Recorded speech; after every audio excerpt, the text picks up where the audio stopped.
the book of Revelation 13 and 16.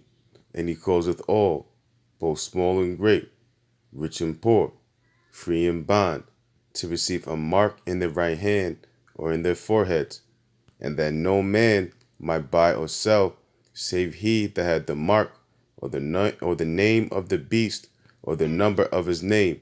Here is wisdom. Let him that hath understanding count the number of the beast, for it is a number of a man, and his number is 666.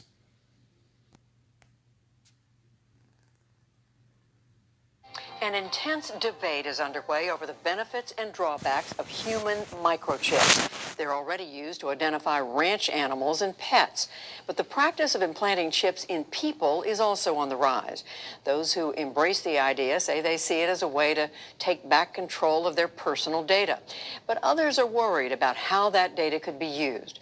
Special correspondent Malcolm Brabant reports from southern England as part of our Breakthrough series on the leading edge of science, technology, and medicine.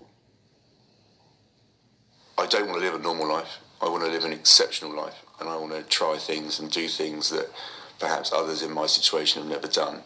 Meet Alex Lewis, interior designer, businessman, adventurer, and motivational speaker. We were just an ordinary family. Me, Lucy, and our son Sam. Then, just over 2 years ago, I caught a common cold. It was to change the course of my life overnight. I'm in this condition thanks to an incredibly rare case of strep A, and it led to toxic shock syndrome, septicemia, and subsequently sepsis. I lost all 4 limbs within about 6 or 7 months. Alex is a pathfinder for those with serious medical conditions. In the remains of each arm, a microchip has been implanted. One is to hold medical information, the other for a chore the able-bodied take for granted. For me, as a prosthetic user, one of the most fiddly things is keys. Keys are a nightmare for us. And the microchip, when looking into it, we realised quite quickly that it could save a lot of time. So for me, it was going to be beneficial for that. I could lose 15 minutes trying to get in my front door. I could lose 10 minutes trying to get out of my back door. And now all that's been saved. These microchips use a system called near-field communication. It's exactly the same sort of technology used in contactless debit and credit cards. Like the bank cards, the chip's information can be scanned, but it cannot transmit. Once banking security has been configured, developers believe consumers will soon be free to spend with the implant. A British railway ticket, but it's much different in Sweden, a country supposedly leading the microchip revolution. On Sweden's high-speed rail lines for the past 18 months, implanted passengers have put their travel payment on the chip. I think it's really good with a chip ticket. I love all companies that use the chip technology. But the rail company is stopping the experiment. The number of implanted passengers is relatively small, and it wants to pursue other forms of ticketing. This is not a setback, insists Sweden's microchip pioneer Johan Österlund, a former body piercer seen here giving a TED talk. We can do easier travel. We can do faster and safer payment. We can do something as mundane as opening a door. I mean, the opportunities are endless. Unfortunately, these innovators often don't think about the political ramifications. Gus Hussain is the executive director of Privacy International, a non-profit that challenges overreaching state and corporate surveillance. In today's world particularly, we have to imagine how governments and how ambitious politicians and even ambitious corporate executives will try to imagine putting this type of technology into you so that they can exploit your data and ultimately exploit you. I'm going to ask you to keep your hand just nice and relaxed like it is.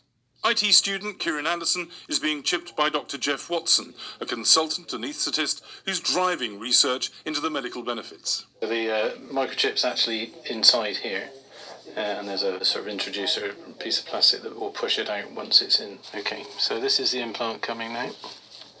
You'll feel a bit of pressure and a bit of a clunk.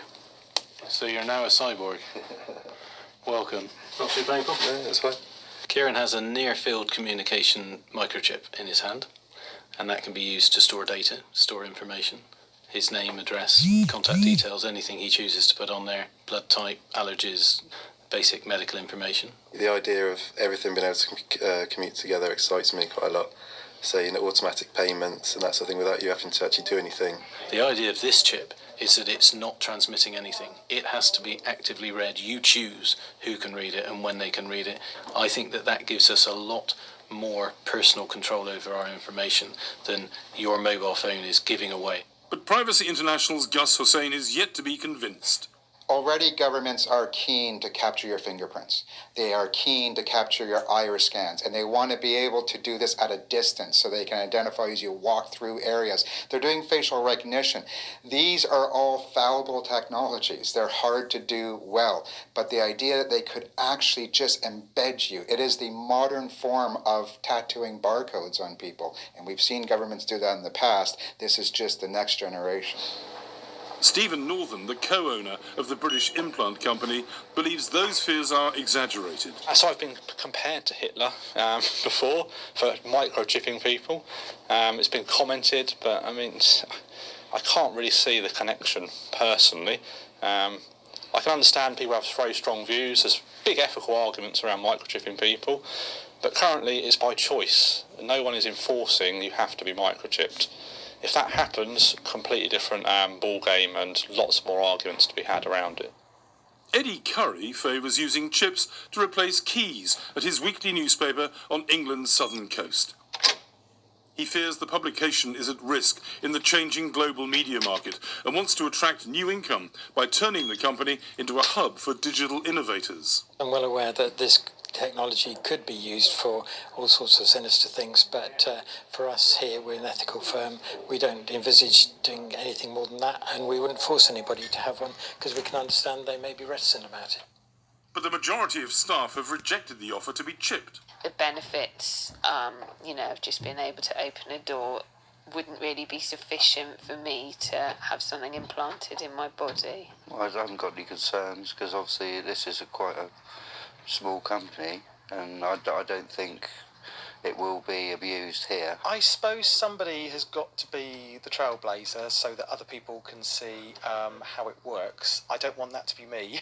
Jeff Watson sees huge potential, especially in the medical field, for those with illnesses such as diabetes. Take a diabetic who collapses in the street and people don't know what to do. By the time the ambulance has arrived and worked things out, it may take hours before they're properly treated. Whereas a simple instruction read from the phone, my name is Joe Bloggs, please contact this number for my next of kin. I'm diabetic, please give me some sugar and it should make me feel better. Those kind of things could make life-changing advances for individuals. The chips can be read by scanners installed in the latest mobile phones.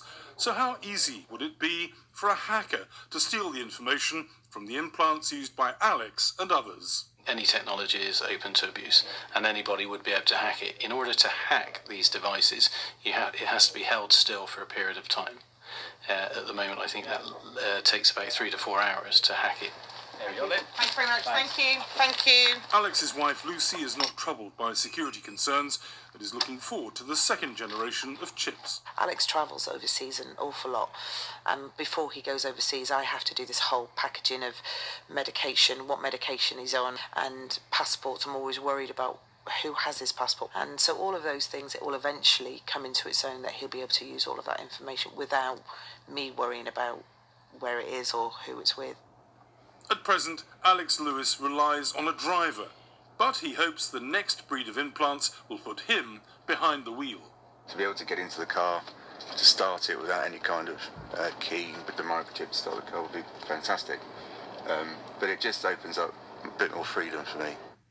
Privacy International's Gus Hussain insists he's not a Luddite, a person opposed to new technology. Every technology that comes along has to be treated with complete suspicion until we're able to sort out the ethical barriers around our actions.